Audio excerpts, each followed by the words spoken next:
The Street Files. A complete mystery short story every Wednesday. File 15. A Natural End. Sir Gerald Main had chosen this particular corner office when he became chairman of the Page-Ross Group because of the view from the windows. In one direction he can see along Cannon Street to St Paul's Cathedral, and in the other, Southwark Bridge and Shakespeare's Globe in the distance on Bankside. He blinks his grey eyes that now match his grey hair. In the 5 years that he's been chairman, he has stood here often, on this spot, at this time of day, drinking exactly 1 measure of gin and soda water, with exactly 2 ice cubes in it. It doesn't seem like 2 decades that he's been part of this organisation, he thinks. Sir Gerald looks at his wall clock, and it says exactly 6:37 p.m. In his hand is a photograph of him, his wife, and their 2 boys. It was taken when the boys were young. He smiles at the picture, remembering that holiday on Crete, and the long endless days on boats, the pink sand of Balos, and fishing in the rocky bays near Elefhanisi. He turns it over, and written on the back, in neat black capitals, are the words, "The Last Summer with Stephen." Gerald finishes the drink and goes to his desk, then leans over and presses one of the buttons on his desk phone, that is labelled Drivers. "Sir Gerald?" says the voice from the speaker. "Are you looking for Daniel?" "Yes, Mary. Is he there? I'm ready now." "I'll find him, sir. Should be around here somewhere. I'll get him to buzz you." "Thank you, Mary." There's an audible click from the speaker as the transport manager puts the phone down. He moves a mouse on the polished mahogany and opens an online banking site. He logs in and clicks on Make a Payment, then completes the details and hits Enter. The door to his office opens, and Ava walks across the thick Axminster to stand at his side. "I'm just waiting for the legal analysis of the merger, sir. It should only be a couple of minutes. You can read it in the car." He nods and smiles at her. Ava walks away without further words, and he is left alone again. The only sound is the traffic through the double glazing. On the floor below, at a desk in one corner of an otherwise empty open-plan office, Olivia Street is typing on a laptop. She scoots to the top of the document, makes the heading bold, and reads the words that say, "Legal analysis of the merger between Page-Ross and Maltby Holdings." The in-house legal team here is small, and all of them are fully stretched every day, dealing with new contracts and clauses surrounding the restructuring of the company. The head of legal is Martin Ford, and Olivia worked with him in a corporate job in her late 20s. Martin had called her 2 days ago with an offer of this freelance work at twice her normal day rate, so it was an easy yes. Olivia hits print, and at the other end of the floor a printer lights up, and she walks across as it drops the sheets onto the tray. She pushes the papers into a comb binding machine, and the cutters make a row of even holes before the plastic is slipped in to join them. The door to the open plan office opens, and it's Martin Ford. "Still here, Olivia?" He pushes his fair hair across his forehead, above his brown eyes. "I've just finished. I'm taking the report up now," she says. "I thought you'd gone for the night." "Something I had to sort out." He smiles but looks nervous. "I'd better get this upstairs," she says, and pulls at the door. In his office, Sir Gerald turns when he hears Ava walk in. "The lawyer wanted to brief you, sir?" "Only a couple of minutes," she said. "Fine. Show her in." Ava beckons to Olivia, and she appears at the door to the office. "Hello, Sir Gerald. I'm Olivia Street." They shake hands. "Shall we sit?" he says, and holds out his hand towards two long grey sofas under the window. They settle, and Olivia talks through the headlines of her analysis and issues on the legal aspects of the contract that has been drafted by the other company. She's nearly finished the point she wants to make when the door to the office bursts open. "Sir Gerald, it's Daniel." "What about him, Ava?" "He's in the empty office along the corridor. He's not breathing." He stands, and so does Olivia. "Shall I come too, Sir Gerald? I work on criminal investigation, as well as corporate law." "Yes, good," he says, and they all walk out through Ava's office to the corridor. On this top executive floor, all the offices are large, and there are only 6 of them along the entire length of the 50 yards of hallway that they hurry down. Ava opens the door at the far end. Like Sir Gerald's office, there's an assistant's room, then a connecting door to the executive suite. Inside is a long oak desk and a black leather chair, placed centrally. A meeting table and 6 shining metal chairs sit along the wall under the window. On the carpet, in the middle of the space, is a man, lying in the recovery position on the floor. He has dark hair, and Olivia guesses he's in his early 30s. He's wearing a dark blue suit. "Who found him?"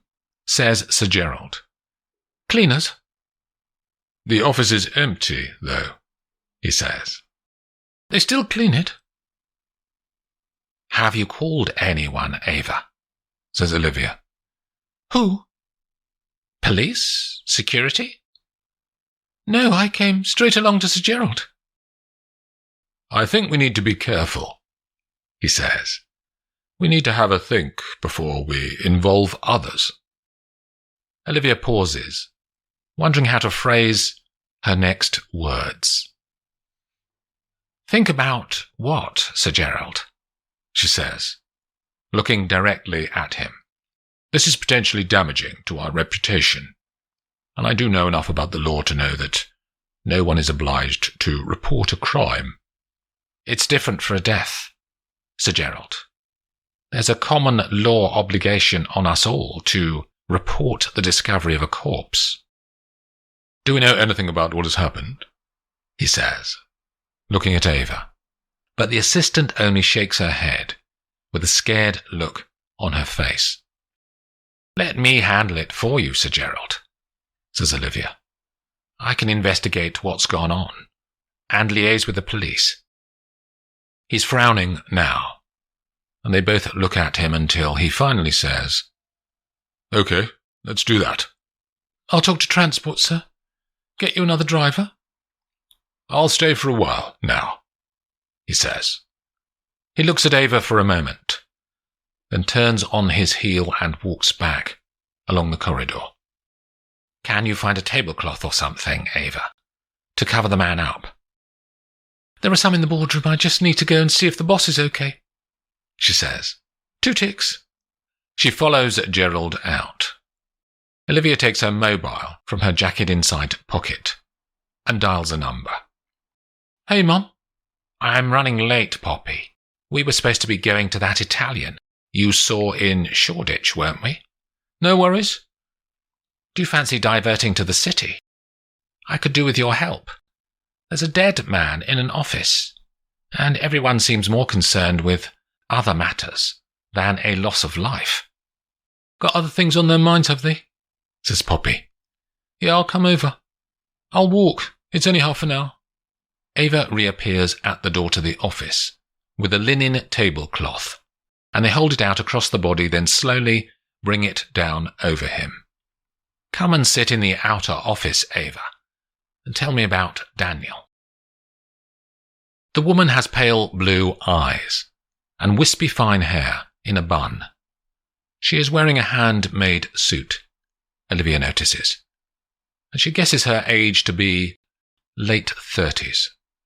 "Daniel's worked for the boss for 2 years," she begins. "No complaints, always on time. Danny picks him up at 7 in the morning from Hampshire and brings him in, then does any trips during the day and takes him back at night. Danny has a VW Golf company car that he leaves at the boss's house so he can drive home." "Does he have a girlfriend?" says Olivia. "He has no wedding ring on." "No, she dumped him 6 months ago. She wasn't a nice woman." "A messy breakup, was it?" Ava blinks 3 times in quick succession. "Yes." "What happened?" "She slept with someone else, then was annoyed when he found out." "How did he find out?" "All the drivers gossip. She couldn't keep it quiet for long in this place." "She was a driver here?" Ava nods. "Did she leave after they'd split up?" "No, they just moved her to work on the pool. That's shared cars, used by departmental heads. They don't get a dedicated driver." "And what's the woman's name?" "Kathy Baines." "How well did you know Daniel?" says Olivia. "Not really at all, it turns out." "Explain to me what you mean by it turns out." "We nearly dated." "Why any nearly?" "He wasn't interested. Still damaged from her." "Who else should I talk to about Danny, Ava? Sir Gerald, would he be a useful source on insights?" The woman shakes her head, and Olivia can see the fear from earlier rise up again in her eyes. "Mary in transport," says Ava. "If there's anything going on, she'll know." "Anyone else?" "Any gossip?" she says. "What did you hear?" "Kathy always volunteers for one head of department." "And who is that?" "Martin Ford." "The head of legal," says Olivia. "What did you hear about them?" "Like I said, gossip. Why didn't you ask him?" "Can I go now? The boss may want something as he's staying late." Ava hurries away and Olivia walks to the lift. She guesses that the transport office will be on the ground floor. The lift drops down and the doors open at reception, which is now unmanned, but there are signs to different departments, including transport. Suddenly there's a banging on the glass doors to the building. She looks up, and it's Poppy. There's an after-hours door release, and Olivia pushes it to let in her daughter. "I nearly got soaked. It started to rain," says the girl. "Come with me, we're going to see the transport people." As they walk, Olivia explains to Poppy about Daniel's body and what Ava had said and not said. "She was hiding something," says Olivia. "Ava was hurt by Daniel's rejection of her." "Enough to kill him, Mum." "I've said to you before, there's no such thing as a typical killer. She doesn't look the type, but anyone can kill given the right conditions." "The wrong conditions, surely," says Poppy. "Taking a life is a final act of a desperate person, isn't it?" The girl turns her eyes to her mother. "They don't always see it like that. Maybe half the killers I've met doing this job were at the end of their tether, but the other half were coldly logical, where they just had to control something, and death solves their problem." They reach the door on the left-hand side, with a reinforced glass panel in it. On the door is a sign with the words "Transport Office" on it, and they push inside. "Are you Mary?" says Olivia, to the only person in the place. "I'm Olivia, and this is Poppy. We're helping Sir Gerald on a confidential matter. Can we talk?" The woman is immediately defensive and shifts her hands onto the desk before her. She has short brown hair and coal-black eyes. Olivia and Poppy drop into 2 metal chairs in front of the desk that scrape on the tiled floor as they sit. "Everything you tell us is confidential, Mary." The words don't make the woman any less on tenterhooks. "Daniel is one of your drivers?" "That's right." A good driver, is he? One of the best. That's why he's on Sir Gerald's duty. When was the last time you saw him? Earlier, 5-ish, says Mary, picking at a scab on her left hand. Does he get on with everyone else? Mostly. And when it isn't mostly, says Olivia, how does he not get on with people? He's argumentative sometimes, especially when the other drivers talk about Cathy. We heard they were together and it all ended badly. Mary flicks her eyes to the glass panel in the door, and Poppy can hear someone outside in the corridor. Does someone want to come in? She says, and Mary looks annoyed. They've gone. It was Cathy. Maybe she heard us talking about her. I'll go and chat to her, says Poppy, and she stands up and walks out. Did Cathy start seeing another of the drivers after Daniel? Mary stops picking her scab. Not a driver. Go on. This is confidential, don't forget. Mary stops and narrows her eyes as she considers. Mr. Ford. Martin Ford, the head of legal, says Olivia. And Mary opens her eyes, very slightly. Poppy slams out of the transport office and can just see the departing woman heading back to reception. When she gets there, the woman is sitting on a bench on her own and typing into her phone. Can we chat for a sec? Says Poppy. You used to go out with Daniel? Cathy eyes the teenager suspiciously. Who are you? Poppy, we're doing an inquiry for the chairman. I did used to be his girlfriend, yes. Have you seen him lately? No. You work together, though, says Poppy. Don't you ever cross paths in the transport office? I try and avoid him. You dumped him, is that right? Cathy scowls. Who told you that? I don't know, just one of the people we've interviewed. I did end it, yeah. It had come to a natural end. Did Daniel just roll over and move on? Says Poppy. Yeah. He didn't object or get funny about it or anything? He didn't argue or fight, or he didn't want you back? Cathy drops her eyes to the floor. He did want me back. Olivia appears in reception from the corridor, and Poppy sees her. Thanks for the chat, Cathy, she says, and follows her mother to a waiting lift car before they rise through the floors. Anything useful? Says Olivia. She doesn't know he's dead. Does that mean she's eliminated as a possible killer? Or a good actress? They exchange a glance. We've got a couple more people to talk to. But first, let's inspect the body. The lift doors open on the top floor, and they walk down the long corridor. There's a kitchen area somewhere, says Olivia. We need something. They reach the catering prep room and go inside. Let's see if they have washing up gloves. Under the sink there's a stock of linen and, at the back, a box of sealed pairs of plastic gloves. They take 2 sets and walk along to the room at the end of the corridor. The lights are off in the office where Daniel is lying under a tablecloth. Are you ready? Says Olivia, and Poppy nods. They both put on the gloves and go down on their haunches. And Olivia pulls back the linen. Tell me what you see, she says to her daughter. Poppy leans over and looks closely. A man who is about 30, maybe? She continues to inspect. Nice suit. Expensive. Can I move him? Gently. Poppy pulls back his jacket, but can't see anything untoward. She moves the jacket collar, and now does see something. Bruises on his neck, and a red mark going along the skin, across his Adam's apple.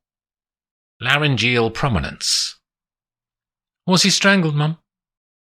A forensics officer would confirm, but yes, those contusions are consistent with what's called ligature strangulation.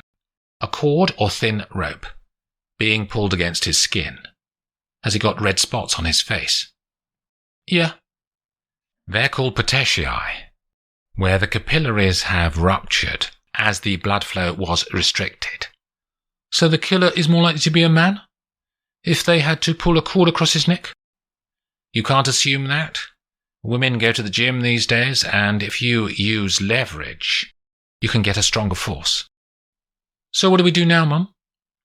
I think I need to see someone on their own, so let me show you where Ava's office is.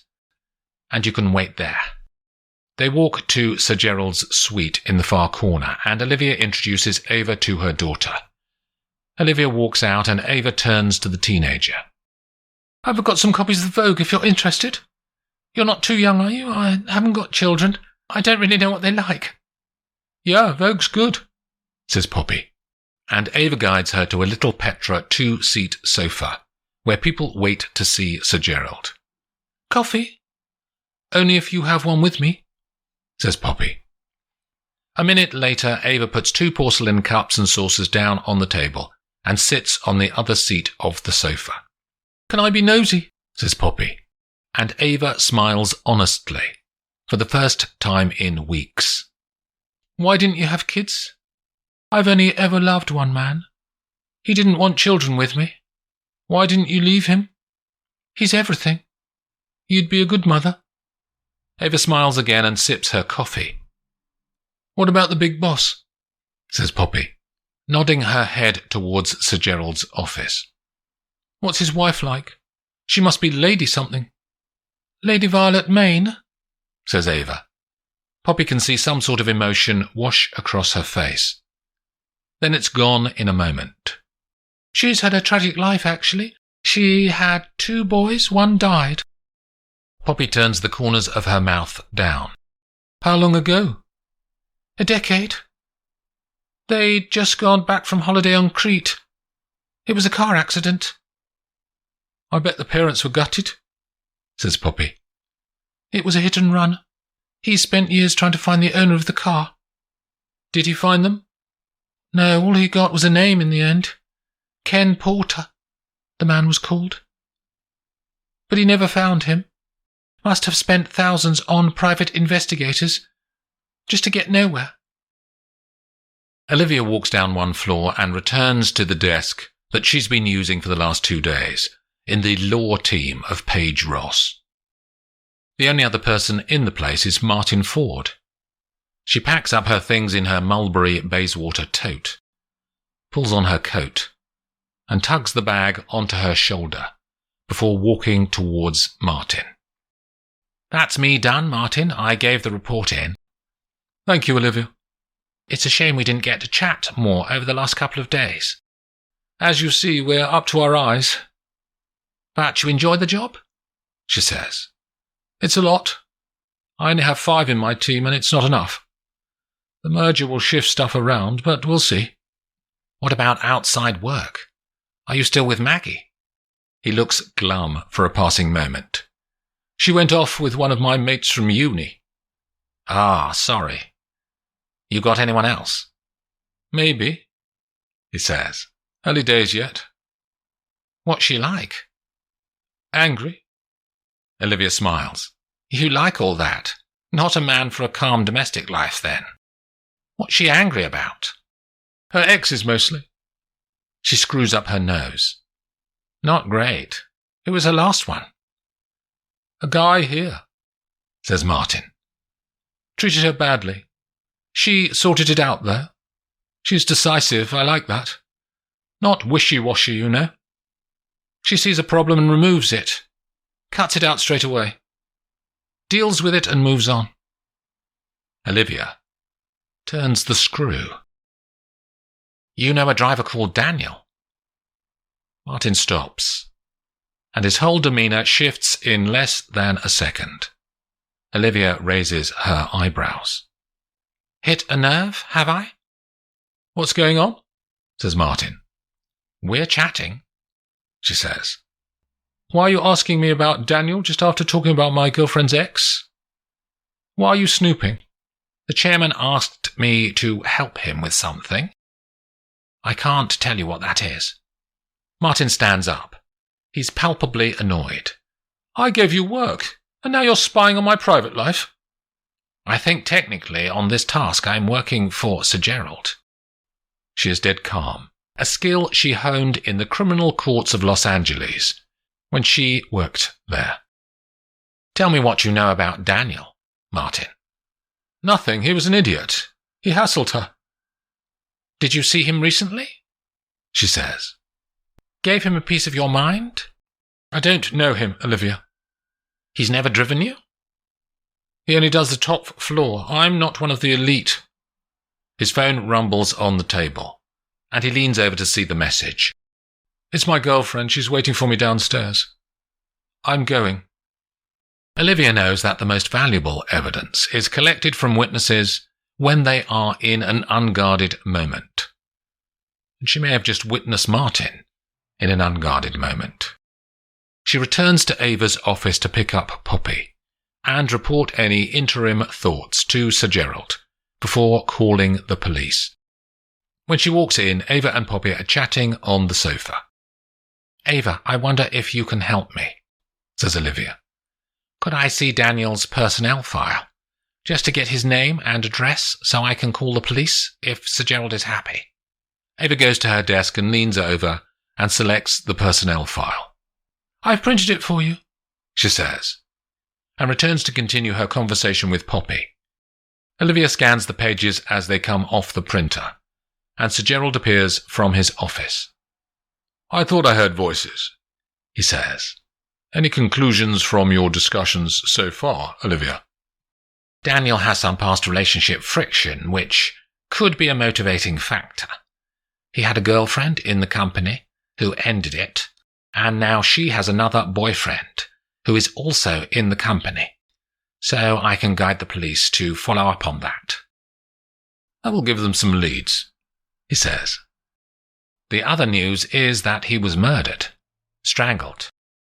So it wasn't natural causes that killed Mr. She pauses and refers to the personnel file printout in her hand to see Daniel's surname. That killed Mr. Porter. Porter, says Poppy. Yes, says her mother. Why did you say that? The girl looks serious suddenly and turns her eyes to Ava, and then to Sir Gerald. Does it give the next of kin, Mum, on that file? The others are silent. Olivia reads the papers. Yes. His father is called Alan Porter. Ava's eyes are watery now, and she is staring at Poppy and shaking her head. What is it, Poppy? Says Olivia. The teenager turns back to Sir Gerald. You killed him, didn't you? Somehow you found out his dad is the man who killed your son in the car accident? Poppy looks at Olivia. His son died, Mum. Years ago. He's spent thousands tracing the driver of the car, and he found it was a guy called Alan Porter. Is that true, Sir Gerald? Says Olivia. He was the son of the man who killed your son?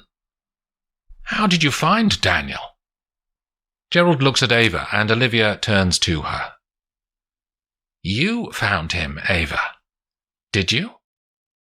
You recruited him into the company, so he would be nearby until what? Until Sir Gerald built up the courage to kill him. No one talks. After a block of silence, Olivia says, Do you have the wire that you used, Sir Gerald? He clears his throat. I'll get it. It's in my desk. He turns away into his office, and the others wait. After half a minute, there's a rush of cold air through the door from Sir Gerald's office. No! Shouts Ava, and she runs into her boss's room, followed by Olivia and Poppy. In the centre of the windows that give a grand view of St. Paul's, one pane is open, and the cold air of the night. Pushes past Sir Gerald on his way to the ground. The Street Files, a complete mystery short story, every Wednesday.